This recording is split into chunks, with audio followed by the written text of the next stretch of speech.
the Israeli hard-right government has a mandate, I gotta be careful the way I say this, they're gonna try to ethnically cleanse Gaza. I mean, and I don't use that term lightly, okay? They're talking about basically removing 2.5 million people in there, okay? And honestly, they have a mandate to go seek justice and revenge. They do.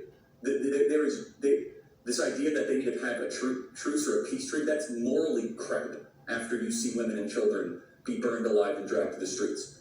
But there are some serious questions here, Patrick. And let me tell you, my pattern recognition over the last 5 years has become pretty sharp.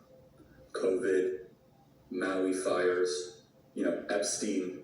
When I see a story and it doesn't click,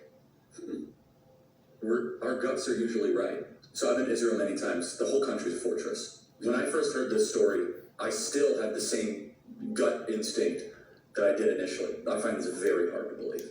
I've been to that Gaza border. You cannot go 10 feet without running into a 19-year-old with an AR-15 or an automatic machine gun that's an IDF soldier. Right? The whole country is surveilled.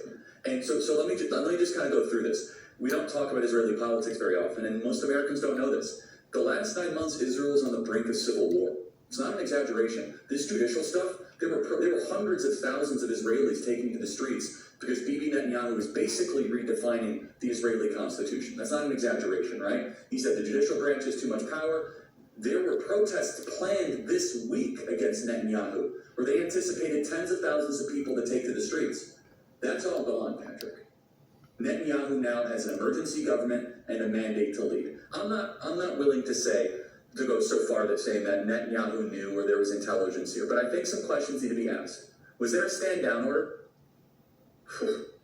Was there a stand-down order? 6 hours?